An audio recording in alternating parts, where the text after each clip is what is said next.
Hi, my name is Michelle Bryan Gwinnett, and I am presenting Encourage the Heart, module number 5. I watched the video Leading at Google by Jim Kozis. In the video, he discussed who makes the best leaders. He said that family, teachers, and coaches make the best leaders, and the reason they make the best leaders is they model the way things should be done by walking the walk. They have shared values and beliefs. Include gender, race, class, access, and equity when applying these principles. In the video, it didn't directly address leadership through inclusion, but it presents principles that should be used in creating an inclusive environment. Kozis states that the most commonly followed leaders are family, teachers, and coaches. A possible reason that a family member is followed is due to everyone in the family being included in activities. If you're a teacher or coach, you should consistently bring in different races, genders, and classes. The rest of the audience is inclined to follow them. If you take these principles presented in the video and apply them to race, class, gender, and equity, you can see how the principles and inclusion work together. Applying the principles that Kozis describes, such as model the way, inspire shared vision, challenge the process, enable others to act, and encourage the heart, sets a path for success.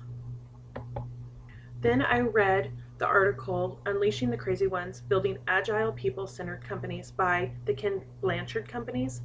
In the article, the three main points were catalysts, valuing the employees, architects working collaboratively, coaches understanding employees. The Ken Blanchard Companies article talked about how to restructure leadership in order to get the best from your employees.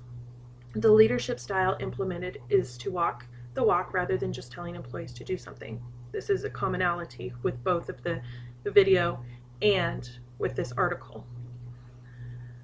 The catalyst concept described in the article illustrates the employees mean more than the money earned. However, money being earned is still important, except the employees work together with a common goal.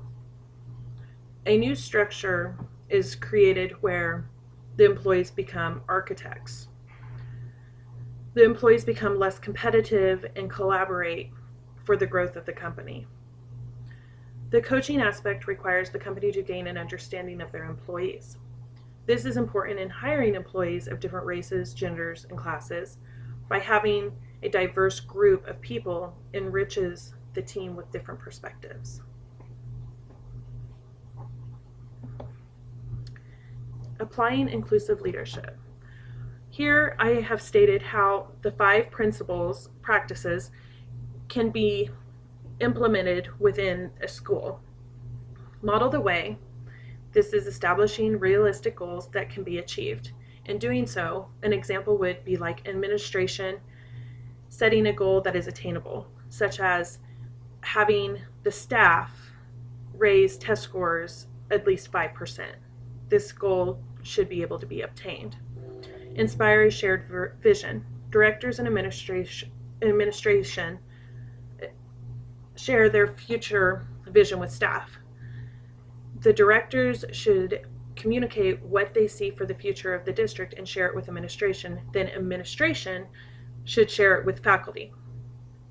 There needs to be open communication from the top down. Challenge the process. Research successful schools and try new strategies. Directors, administrators, and teachers could go visit schools that have shown success in applying certain standards and then bring those strategies back to the school for implementation. Enable others to act. Create committees to generate input from faculty with administration. Teachers should be included on committees to help make decisions within the district.